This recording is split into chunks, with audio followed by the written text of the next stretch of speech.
Hey everyone, Sayre Nova again. And this time around, we have a bike that I'm going to go ahead and call one of my accidental favorites. On paper, when I've seen these machines, I have been highly unimpressed with them because of the time period they came out with. When we had one in the shop, I fell in love with this thing. What this is a 1982 Triumph Bonneville electric start, the Electro. This was like, for the Brits, this was a huge deal to have an electric start motorcycle.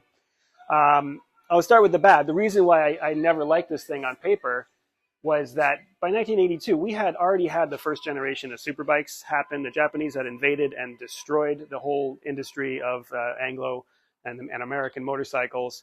Big air-cooled pushrod twins that leaked were just passé. They didn't even perform enough to justify the leaks and all the headache that came with them.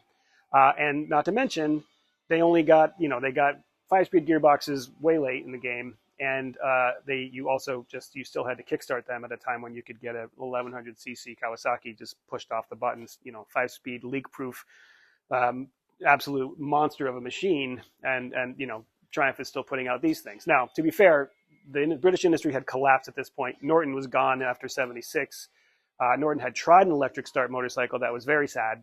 It sort of worked. It was more like a kickstart assist. And I think the last of the Triumph triples with T160s were also electric start. But still, they didn't do it to the Bonnevilles until this point in time. So, like I say, it on paper it's not impressive. Who cares about a 750cc pushrod air-cooled twin with a whoop-de-doo? It's got electric start in 1982. Everything else was far ahead of this. Liquid cooling, double overhead cams. That's what the Japanese were doing at this point. When the bike came into the shop, we worked on it, and I was getting, I was kind of, okay, cool. I didn't do the actual work on it the first time around. This is the second time we've seen this guy. But my mechanic who was working on it did a great job, did some stuff on it, and then I took it out to test ride it, and I was like, wow, push starting in a British bike is really kind of a relief. It just feels easy and cool. But the other thing about this bike is that the carburetors, they also differed from the typical AML carburetors, and they put Bings on it, which is a German carburetor. And if you're into BMWs, you'll recognize this very much. It's kind of hard to see behind the cover here, and I don't want to pull too hard, but there's your dome top CV Bing, which is really kind of weird on a Brit bike. They stuck with AMLs forever, the AML Mark 1s and then the Mark 2s of the concentrics, and before that it was the previous, the monoblocks and all those things. So it's really kind of odd, and you've got these big honking silencers on it, just mufflers that are actually kind of quiet. So I guess what I'm getting at is when I rode this thing, I was like, holy crap, this is kind of like a BMW. This is like a different, maybe perhaps better handling BMW. It's smooth, it's easy to start, it runs great. I mean, this one has been really well maintained and cared for.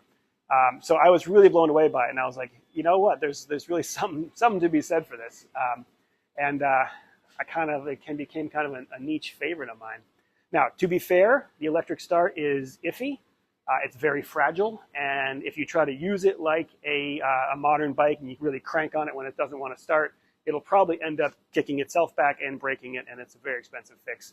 This poor owner is on the third starter sprag, and it's here. That's one of the reasons it's here, among other things. So they didn't get it quite figured out yet. It's still a pretty specialist machine, and by specialist I probably mean it's expensive to own.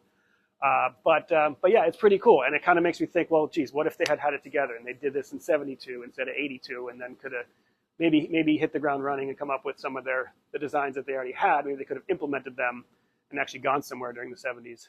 But as they did, they kept it together. This was, by this point, the Meriden Workers Collective, which they had fought and got the company away from Dennis Poor with the help of the British government, and they basically just pumped out the Bonneville 750s for from the mid '70s.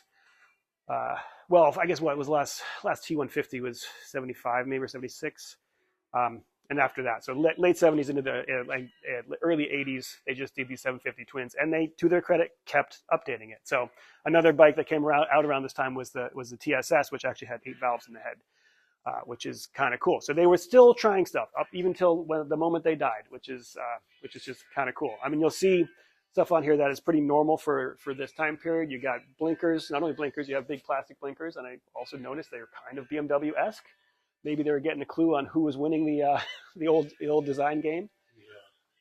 You got big plastic mirrors.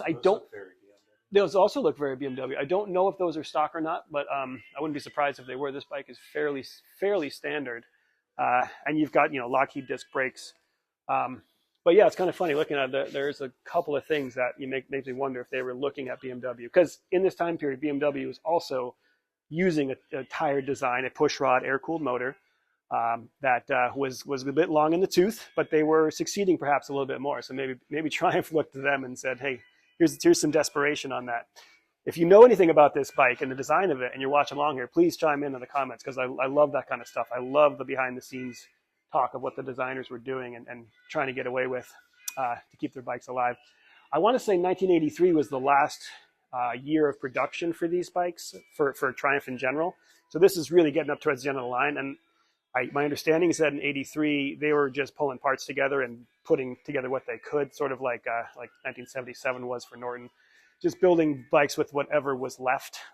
So not really a full model line. They knew it was over at that point. But yeah, I don't know. Let us know what you think about these things. They're an anomaly to me. I came into the world hating them, and I've really grown to love them.